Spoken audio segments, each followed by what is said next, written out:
un sourire, un regard. Des fois le bonheur, il suffit d'y croire. We are so pleased to be able to present today's program in French with English translation. The first half of the event will be in English, and you can select interpretation at the bottom of your Zoom screen and select French if you need to hear it in French. And then after Erica's presentation, the program will be in French. And for you English speakers, at that point, you can use the interpretation button to select English. Don't worry, I'll be back to remind you to do this when the time is right. Welcome, my name is Bianca Collins. I'm the Curator of Public Programs for the Fowler Museum at UCLA. The Fowler is honored to present today's program, Gosette Lubundo's Imaginary Trip, as part of our Curator's Choice programs, which offer lively conversations about curators' passions and projects that inspire audiences to engage with different worldviews and find joy in the multiplicity of the human experience. To mark the opening of Gosette Lubondo Imaginary Trip at the Fowler Museum, we are joined today for a conversation between the artist, Gosette Lubondo, and exhibition curators Erica P. Jones and Elaine Erickson Sullivan to learn about the making of Lubondo's two-part photographic series. Imaginary Trip 1 and 2 take a probing look at the intersections of memory and architecture. Across the two series, Lubondo places herself and others in a range of guises in an abandoned train car and a colonial era school. Bodies shift in and out of corporeality, seemingly emerging from a ghostly past. The work speaks to a post-colonial, post-memory generation of contemporary Africa. Lubondo herself belongs to this generation. Born after independence, she examines colonial spaces and considers their lingering resonances in post-colonial society. Gosette Lubondo, born in '93 in Kinshasa, DRC, is a photographer based in Kinshasa. Her work has been shown in group exhibitions and festivals, including many in Kinshasa, as well as the Lubumbashi Biennial in 2017 and 2019. The Addis Photo Fest in Addis Ababa in 2018, and the Congo and Harlem Film Festival in New York in 2019. Her work is held in the collections of the Belgian Ministry of Foreign Affairs in Kinshasa and Belgium, and in the Musée du Quai Branly Jacques Chirac in Paris. In 2020, Lubondo was one of 5 recipients of the Contemporary African Photography Prize. Erica P. Jones is Curator of African Arts at the Fowler Museum. She received her PhD in art history at UCLA, specializing in African art. Since joining the Fowler in 2015, she has organized multiple exhibitions, among them Pansula for Life in 2017, Maleko Mokosi, Bread, Butter, and Power in 2018, on display in the Walled City, the Nigerian Pavilion at the British Empire Exhibition, 1924 to 1925, and was a co-curator of Photo Cameroon, Studio Portraiture 1970s to 1990s in 2021. Her publishing has been focused on the arts and museums of the grass fields, and she is the author of the book accompanying the exhibition, Bread, Butter, and Power. Elaine Erickson Sullivan earned her PhD in Culture and Performance from UCLA's Department of World Arts and Culture Dance in 2020. For her dissertation, Petit à Petit, Contemporary Art and Decolonial Horizons at Belgium's African Museum, she worked with contemporary Congolese artists on 3 continents, examining how their work engages with colonial history and cultural memory. Her research was supported by numerous grants, including an Arnold Rubin Award from the Fowler Museum. She's currently the Andrew W. Mellon Postdoctoral Curatorial Fellow for Sub-Saharan Africa in the Michael D. Rockefeller Wing at the Metropolitan Museum of Art. Before we get going, a few quick technical bits of housekeeping. Firstly, after Erica's presentation, our program will be presented in French. If you wish to hear the live translation in English, click the translation button at the bottom of your Zoom screen and select English. Once the screen sharing begins, please click View Options and select side-by-side mode so the video feed doesn't cover any of the presentation. And if you have any questions during our program, please submit them through the Q&A function found at the bottom of your Zoom screen. You can submit and upvote entries that you would like to be considered to be answered at the end of the program. All right, that's all from me. Over to you, Erica. Thank you, Bianca. Before we welcome Gosette Lubondo and my co-curator Elaine Sullivan for a conversation, I would like to take this opportunity to give a brief introduction to the exhibition Gosette Lubondo Imaginary Trip. Congolese photographer Gozette Labondo's two-part series, Imaginary Trip, takes a probing look at the intersections of memory, place, and imagination. Throughout the two series, Labondo situates herself and others in a range of guises within abandoned former colonial spaces, a train car and a school, that reference the physical and institutional structures of the Democratic Republic of the Congo's colonial past and the realities of these locations today. In the first of her two series, which she made in 2016, Labondo introduces the viewer to a world of characters aboard a train to nowhere. We begin with a figure in a red dress, who the artist has named Alikia, who acts as our guide into this imaginary space. In Labondo's renderings, once vibrant locales now elicit a desire to experience something new. At the same time, they evoke the deterioration caused by neglect and societal change. From one perspective, viewers can witness the lingering, deleterious legacy of colonialism and imagine its effects on the present and future. From another, Labondo transcends the complex history of these settings and infuses them with renewed vibrancy and life. This act of interrogating the past allows Labondo to create space to imagine a range of visions of the future. The dynamism of the imagined scenes contrasts with their impossibility for millions of Congolese. Travel in the DRC, when possible, is far from leisurely. In this train car, what was once a functional space is now empty, and the world Labondo builds exists only in our imagination. Anachronistic details, hats, gloves, a tea service, and another photo in the series, evoke a scene set in the past, while other sartorial choices, such as contemporary print cloth, reflect the present. This overlay of styles calls into question when these figures are meant to exist, in the past, present, or future. They become temporal palimpsests, in which spectral figures from the past, and possibly the future, coexist with present-day occupants. Both series raise similar themes about the post-colonial, post-memory generations of contemporary Africa. Labondo herself belongs to this generation, born after independence. She examines colonial spaces and considers their lingering resonances in post-colonial society. While the posed figures invigorate the train car, Labondo's presentation of an empty carriage seen on the right, strewn with family photographs, individual portraits, and candid images of people, serves as a pointed reminder that these could be cars populated by real people, not just those of her imagination.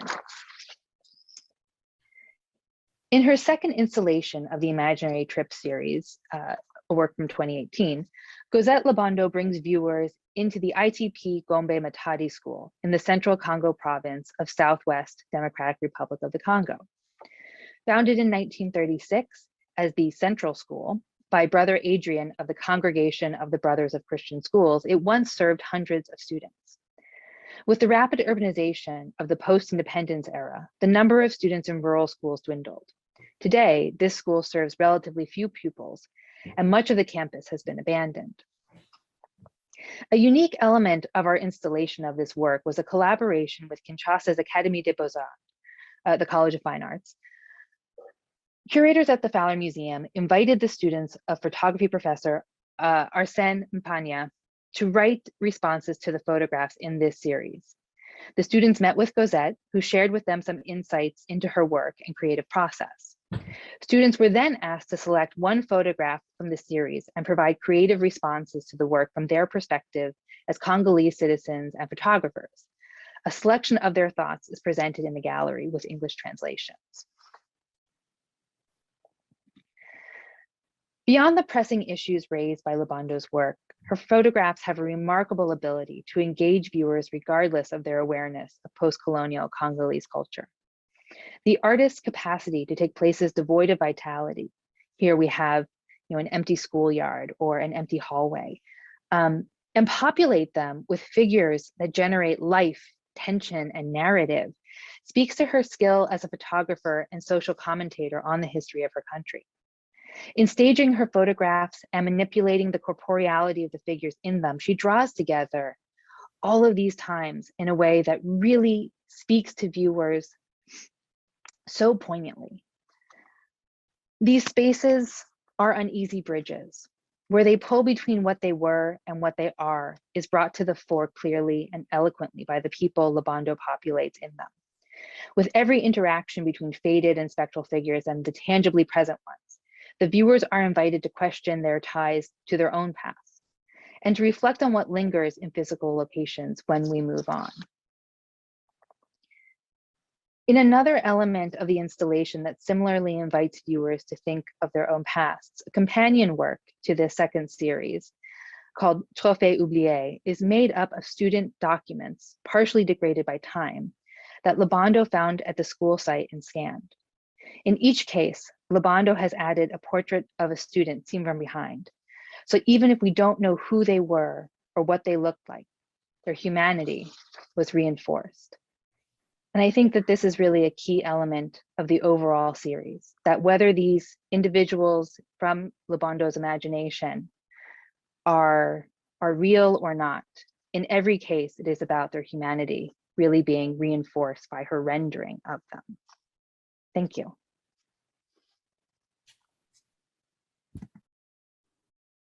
Thank you, Erica. Okay, so our program will be presented in French from here on out. If you need or wish to hear live simultaneous translation in English, please click the interpretation button at the bottom of your Zoom screen and select English. And with that, I hand over the microphone to Elaine and Gossette. Merci, merci à tous et à toutes qui sont présents ici dans le Zoom. Et moi, je veux dire merci à toute l'équipe du Fowler, surtout à Erica Jones qui m'a invité d'être commissaire de cette exposition. Et aussi, merci encore à Arsène Mpiana et les étudiants de l'Académie de Beaux-Arts de Kinshasa. Mais avant tout, merci à Gozette Lubondo qui nous inspire par ses photographies et qui nous rejoint pour une conversation autour de la série.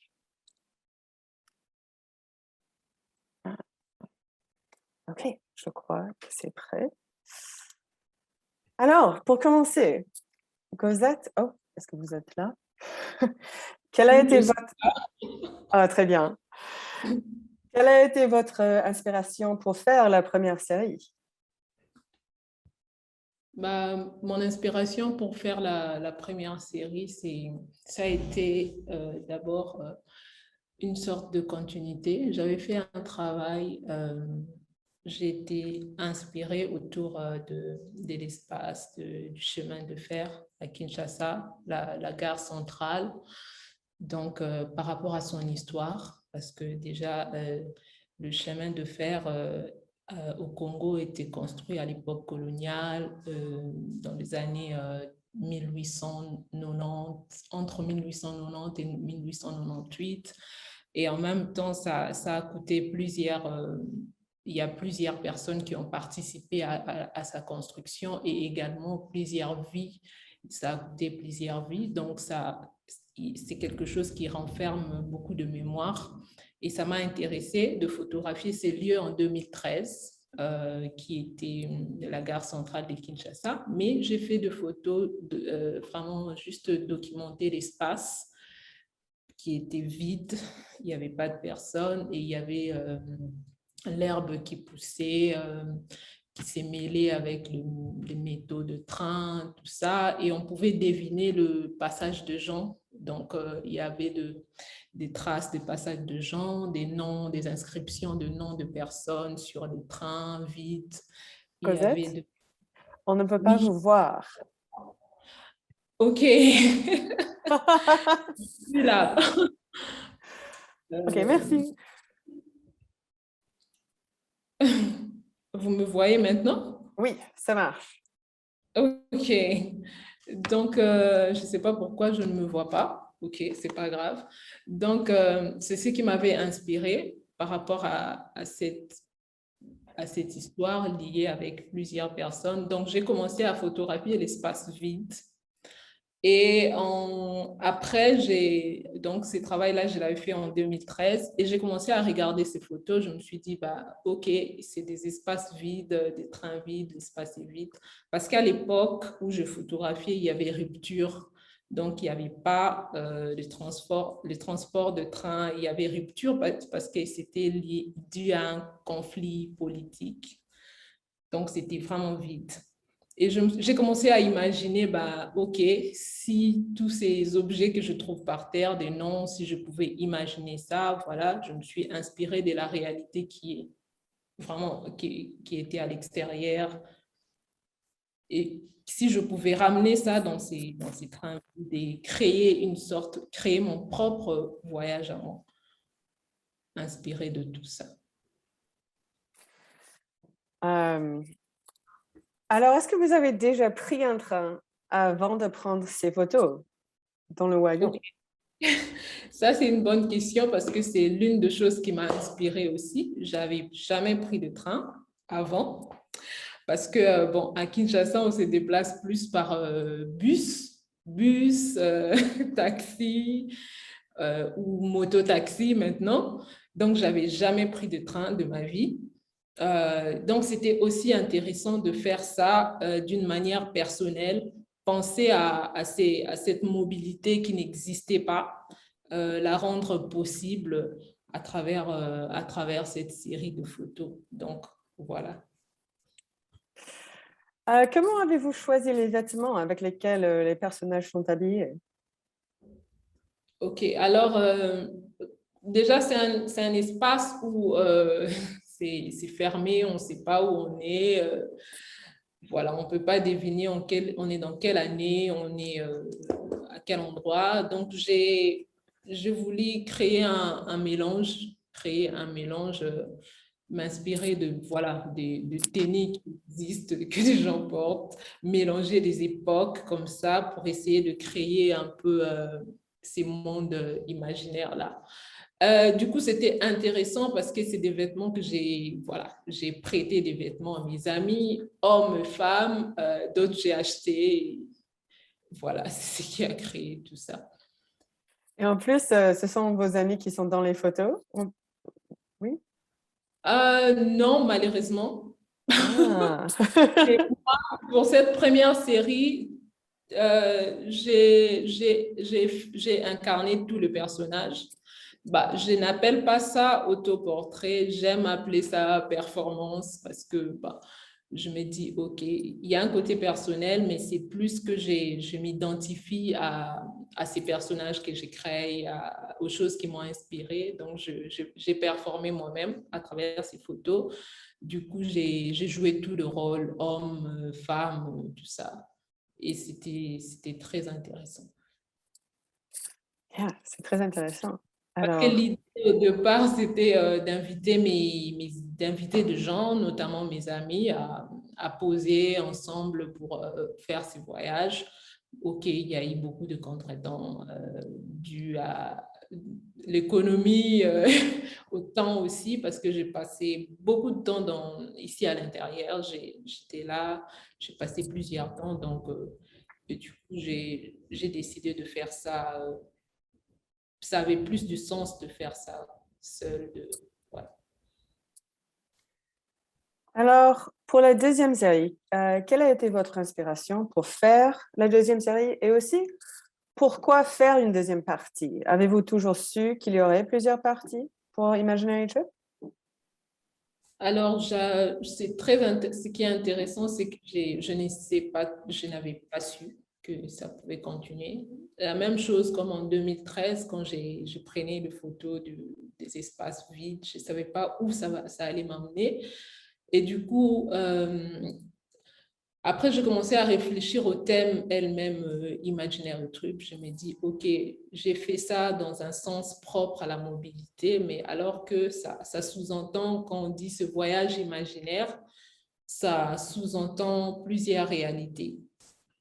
Pour moi, ça m'a renvoyé tout de suite à la mémoire, à relier la mémoire coloniale, à cette époque où on est maintenant, post-coloniale. C'est relié aussi en même temps à l'architecture de cette époque-là et comment est-ce que on a hérité de ça, entre guillemets, héritage. Donc, je me suis dit, je peux ouvrir le sujet et voilà, c'est un voyage imaginaire, mais ça peut prendre plusieurs directions. C'est ce qui m'a amené à penser à faire cette deuxième partie. Alors, comment avez-vous connu cette école? Et du coup, quand j'ai commencé à penser à la deuxième série, parce que j'ai discuté de mon travail, heureusement, avec mes parents, surtout mon père qui est photographe aussi. Et du coup, on parlait de cette école que je ne connaissais pas, mais eux, donc leur village, le village de mon père et de ma mère, parce que se trouve juste à côté de cette petite ville où se trouve cette école. Et du coup, ça entre même dans cette histoire-là coloniale, tout ça, parce que c'est une école qui était influente à l'époque et mes parents le connaissaient comment c'était. Et du coup, ils m'ont parlé de ça, mais d'une certaine manière qui m'a vraiment touchée. Et je me suis dit, bah, je vais aller voir si ça me parle. Et du coup, ça a rejoint mon idée de continuer la série. J'ai vu que c'était un endroit vraiment intéressant avec plusieurs histoires. Voilà. C'est comme ça que je connais. Et qui est cette personnage en rouge? Alors, le personnage en rouge, dans la première série, on la voit une fois. Elle ouvre la série. Et dans la deuxième série, maintenant, elle est là, voilà. On voit sa présence, elle est presque partout. Ces personnages s'appellent Elikia. Elikia qui signifie espérance en lingala. Donc, pour moi, j'avais trouvé intéressant dans ces histoires qui est vraiment de la fiction que j'ai créée dans ces endroits qui sont réels, d'avoir quelqu'un qui serait comme un guide pour nous faire entrer, nous faire découvrir ces lieux, tout ça. Et voilà, du coup, c'est comme ça qu'est né ces personnages qui a ouvert la série 2 fois. Donc, la première série, on la voit devant le tableau qui annonce le voyage. Et dans la deuxième série, on le voit devant le bâtiment principal de l'école. Voilà, elle s'appelle Elikia. Elikia Espérance, ça a un lien avec ce que je recherche ou bien c'est à quoi je questionne dans les lieux que je fréquente. Voilà, quelle est l'espérance qu'on imagine pour ces endroits, quelle est l'aspiration qu'on a, quelle suite pour toutes ces mémoires qui tombent en ruine, qui risquent de s'effacer un jour. Avez-vous rencontré des élèves ou des professeurs de l'école pendant que vous preniez des photos? Oui. J'ai eu la chance. J'ai eu la chance de rencontrer les élèves à la fois des élèves qui étudiaient là actuellement quand je suis allée. C'était une surprise parce que moi, avant d'y aller, je pensais que c'était vraiment fermé, vu l'état auquel c'est. Mais j'ai trouvé qu'il y avait encore une petite partie des gens qui étudiaient et on a fait connaissance. Ce qui était plus intéressant, j'ai rencontré de vieux, de première génération. Donc, à l'époque, en 2018, j'ai rencontré plusieurs, mais 2 m'ont beaucoup intéressée. Il y avait un qui avait 98 ans à l'époque, paix à son âme. Il est décédé 1 an après la réalisation de cette série. Et il y avait un autre qui avait 89 ans.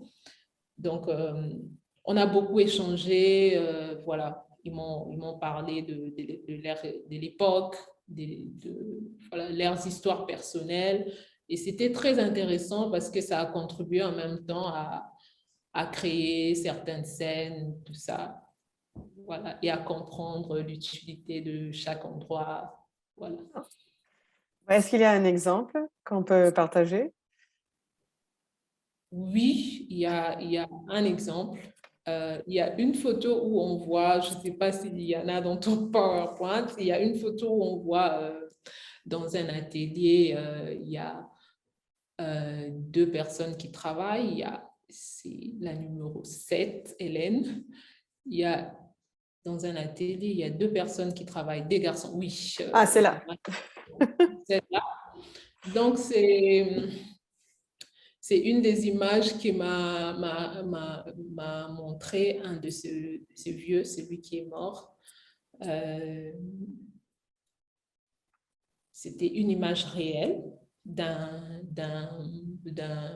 je dois l'appeler professeur, d'un professeur belge avec un élève congolais. C'était pas dans ces mêmes ateliers, mais dans l'un des ateliers. Donc, ils avaient la même position en train de travailler devant une machine, tout ça. Et j'ai reproduit la même image avec cet élève qui étudiait là-bas en 2018. Donc, voilà.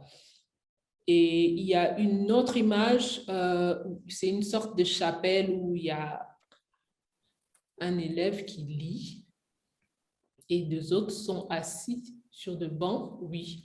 Donc, cet endroit, j'avais beaucoup aimé. C'est vrai que j'ai cadré la photo, mais j'avais beaucoup aimé l'architecture. Au fait, actuellement, c'est une sorte de salle de divertissement. Ils regardent la télé après le week-end ici, mais à l'origine, c'était une chapelle. Donc, c'était l'endroit où ils venaient prier à l'origine. Et du coup, je voulais vraiment, avec tous les noms qui sont gravés derrière, on sent qu'il y a vraiment un grand passé là derrière, beaucoup de gens qui ont fréquenté. Donc, je voulais recréer la scène, je dirais la scène d'origine, c'est à quoi ces lieux étaient destinés. Wow. Et avec toutes ces photos, quelle était votre intention avec les personnages semi-transparents? Avec le personnage semi-transparent, c'est vraiment évoquer cette idée-là de la présence et de l'effacement en même temps. Je vais souligner, donc je vais représenter des personnes qui ont fréquenté ces lieux avant.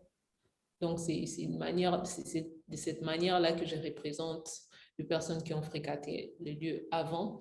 Et pourquoi pas ceux qui vont se approprier du lieu dans l'avenir, pourquoi pas. Donc, je représente des personnes du passé et du futur comme ça, en transparence. Ce ne sont pas des fantômes. Ce ne sont pas des fantômes. Alors, et pour parler des trophées oubliés, que sont-elles et pourquoi les inclure dans l'expo? Oui, je trouvais intéressant de les d'inclure dans l'expo parce que ce sont des objets que j'ai trouvés dans l'école, comme Erika l'a expliqué. J'ai trouvé, je ne sais pas si je les ai sauvés parce que c'était préparé pour aller, pour être brûlé. Donc, je trouvais intéressant toujours dans cette idée-là de conserver quelque chose qui est en train de disparaître. J'ai trouvé intéressant de récupérer ces photos et d'en faire quelque chose. Après, je l'ai gardé. Et après, j'ai réfléchi à, voilà, comment est-ce que je vais mettre un accent sur le propriétaire de ces objets, ces documents scolaires, alors que je les connais pas, je n'ai pas vu leur visage, je vois de noms, quelquefois il n'y a pas de nom. C'est comme ça que j'ai fait ces portraits. Je me suis photographiée de dos et j'ai appelé d'autres personnes. On a pris des photos d'identité de dos comme ça, avec des tenues Un instant. des élèves. Désolée. Et donc, c'était pour faire écho à ces personnes-là. Et pourquoi avoir récupéré? Parce que je me dis, OK, c'est quand même des objets importants qui, à mon avis, leur place ne devait pas être là ou bien dans cet état. Alors, je dis, OK, on va les récupérer et voilà.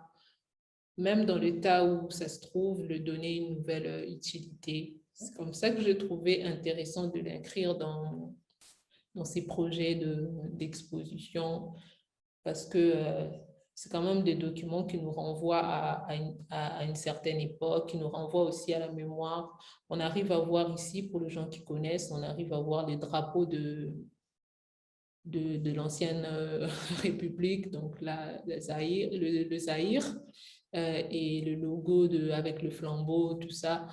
Donc, c'était vraiment intéressant pour moi de conserver ça.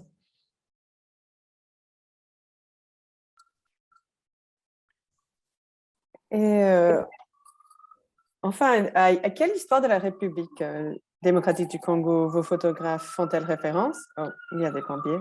Mais en plus, pourquoi est-il important que les jeunes se souviennent de ces histoires? OK.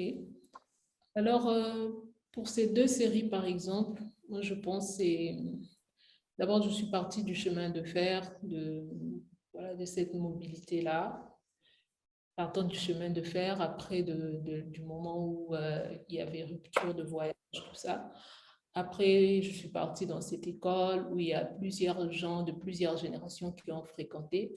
Alors, je dirais, c'est à la fois des histoires dont je fais allusion, c'est à la fois des histoires vraiment qui ont impacté la communauté d'une certaine manière, des histoires tant politiques en même temps, parce que par exemple, pour cette école, elle s'est retrouvée à cet état suite à une loi qui a été prononcée, qui a fait que, voilà, il y a eu pas mal d'exodes ruraux après la zaïrianisation. Il y a eu aussi beaucoup de choses du côté de la gestion, tout ça.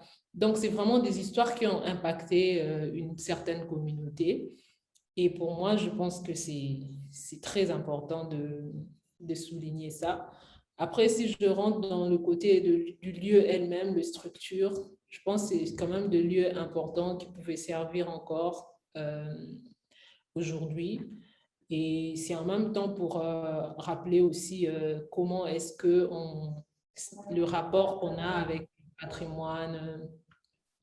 le patrimoine tant physique, matériel et immatériel, voilà, de notre pays. Et je pense que pour le jeune, c'est très important de connaître ces histoires. Voilà, parce que je tiens à ce que ça ne soit pas perdu. Et parce que c'est important de connaître son passé pour savoir prendre de bonnes décisions pour l'avenir ou bien, voilà. Donc, c'est très important pour moi de conserver ces histoires. Alors, on peut dire que c'est à la fois, ça parle de l'histoire coloniale, de l'époque coloniale, mais aussi post-coloniale. Et aussi post-colonial. Car même si le chemin de fer ou l'école était construit pendant l'époque coloniale, Oui. l'état dont on le voit maintenant, c'est à cause de ce qui s'est passé aussi avec Mobutu et le Zaïrianisation.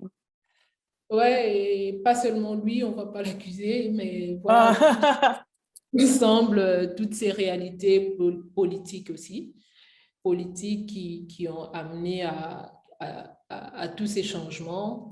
Et c'est aussi pour, voilà, pour dire comment est-ce que nous, on peut s'approprier de ces histoires pour essayer de faire des choses différemment ou de penser à un changement personnel ou même pour toute la communauté.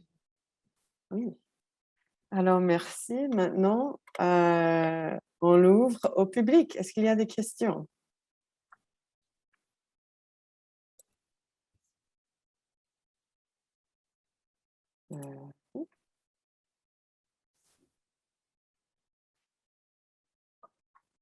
Ok, je vois une question.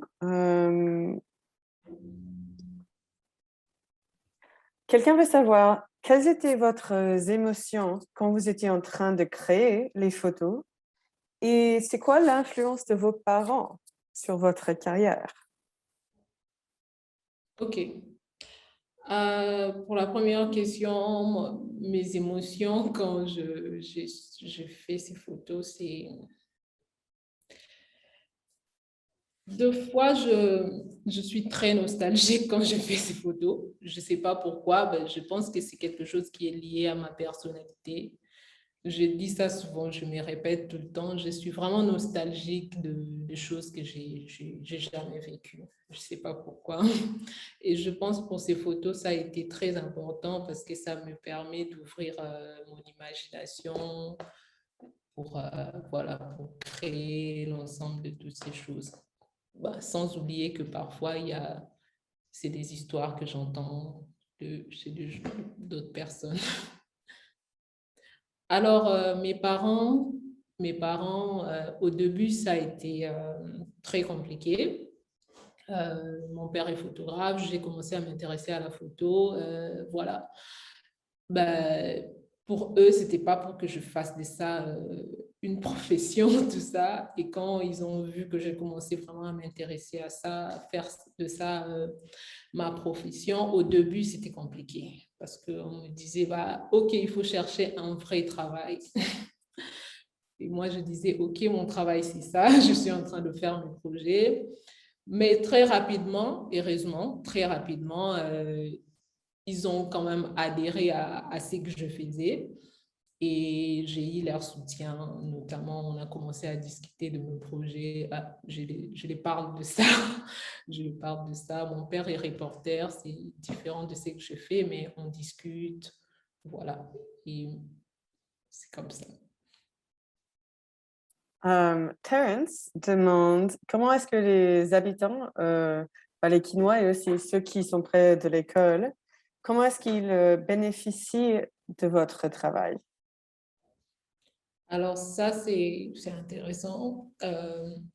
J'ai commencé à réfléchir de ça quand dans la deuxième série, quand j'ai commencé à appeler d'autres personnes pour figurer dans le photo.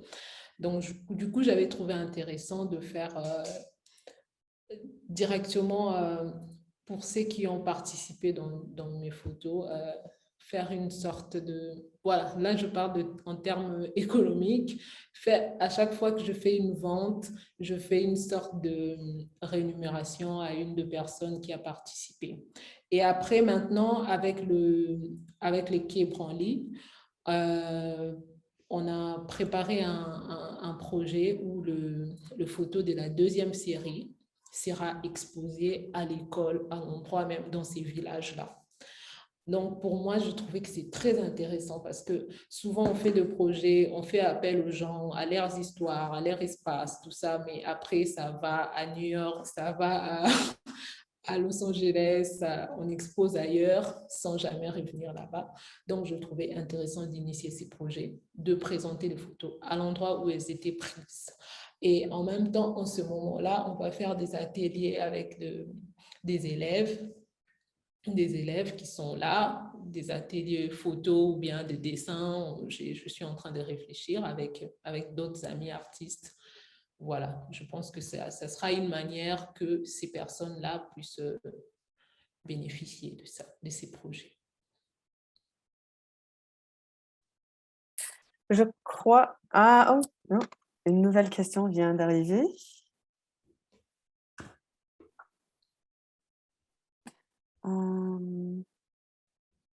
Est-ce que vous pouvez parler un peu plus de l'engagement avec les étudiants à Kinshasa et aussi aux États-Unis? Qu'est-ce qu'ils ont eu avec cette exposition? Et quelles étaient la différence de leur perception de votre intention dans ces contextes différents? Désolée, la traduction, c'est un peu difficile pour moi. Mais... Alors, cette question, je pense que c'est à toi, Hélène. Déjà avec les étudiants à Kinshasa, personnellement, j'ai eu à partager de ces projets et voilà, il y a eu beaucoup de réactions sur le travail. Ce qui est important pour moi, et je l'ai dit aussi aux étudiants, c'est moi, je propose une démarche, mais c'est très important pour que chacun puisse vraiment savoir qu'est-ce que l'œuvre lui dit personnellement. Et voilà, je les ai demandé de travailler sur ça. Après, je pense que cette question, c'est Hélène qui va répondre parce que je n'ai pas encore vu tout ça, les résultats Oui, de ces... c'était très intéressant pour moi, en fait, de parler avec les étudiants à Kinshasa et de travailler avec eux sur leurs textes, car il y avait des choses qui étaient évidentes pour eux, qui ne sont pas évidentes pour des Américains, par exemple. Par exemple, avec le photo dans la chapelle, quelqu'un a dit, bah, c'est évident que les gravures, c'est pour parler aux ancêtres. Et moi, j'ai dit, ça, ce n'est pas évident. Ça, c'est le graffiti, je ne vois pas comment c'est le passé. Mais l'étudiant a dit, mais non, c'est évident, si on fait une gravure, si on le met sur un mur, c'est pour faire écrire pour le passé et le futur, pour traverser le temps. Je n'ai jamais pensé à ça. Alors, c'était intéressant d'avoir ces conversations pour voir les différentes façons d'interpréter les photos. OK, on vient d'avoir beaucoup plus de questions. Ce projet vous a-t-il donné de la matière pour analyser les conséquences du colonialisme dans l'espace culturel et public? Euh, je pense que je dirais oui, oui, parce que j'ai beaucoup réfléchi même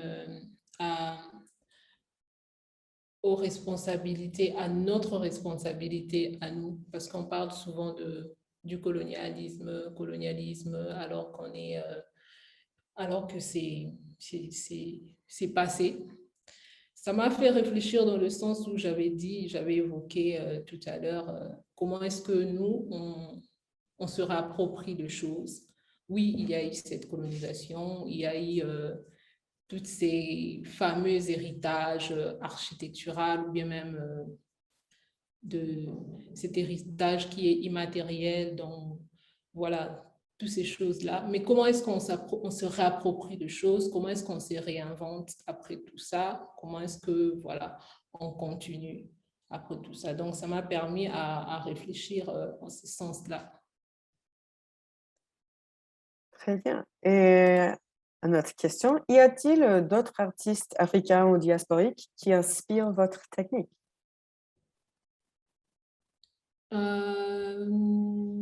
Ouais, au Congo, par exemple, il y a Sami qui parle beaucoup de ces projets qui font allusion à l'architecture aussi, à toute cette architecture coloniale et post-coloniale, tout ça. Voilà, il y a des gens comme ça qui m'ont inspiré tout au début, Oui, Sami Balogi. l'amibalogie. Voilà. OK. Je crois maintenant, c'est tout pour les questions. Oh.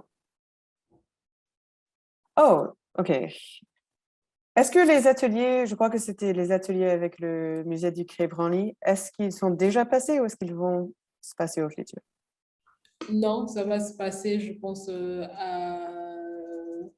au début de l'année prochaine. C'était quelque chose qui était programmé pour être fait en 2000.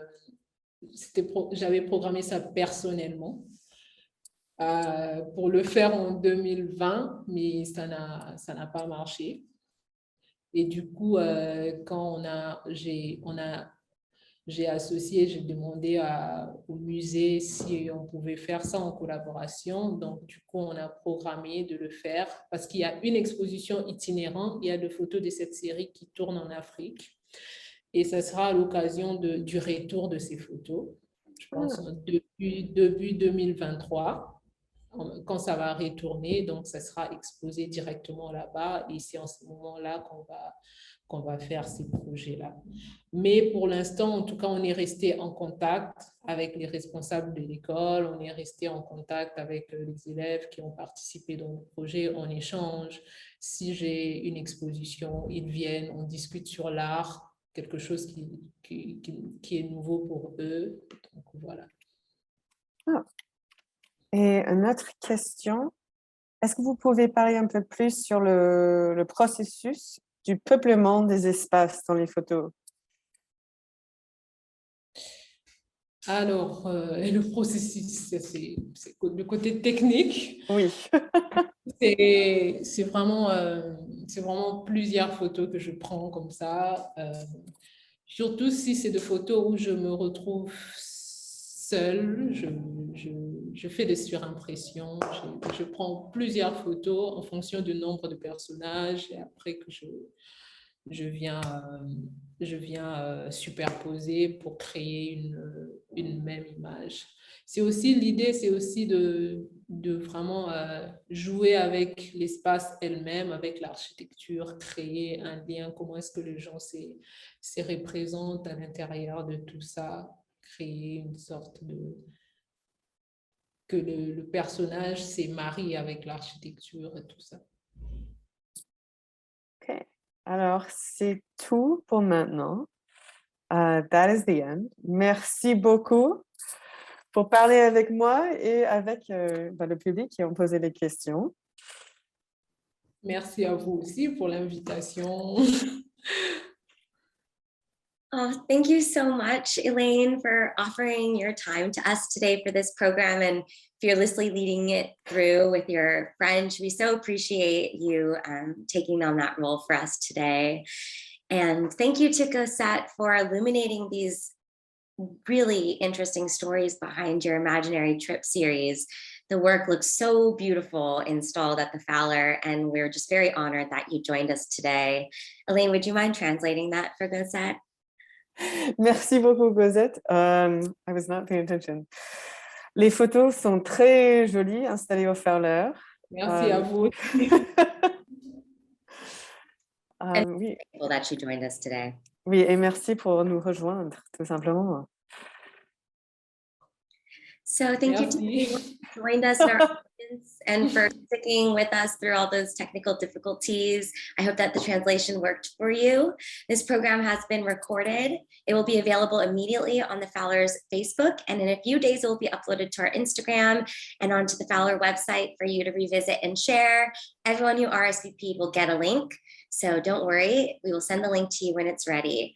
We hope that you'll join us for our next program. Details can be found on the closing slide.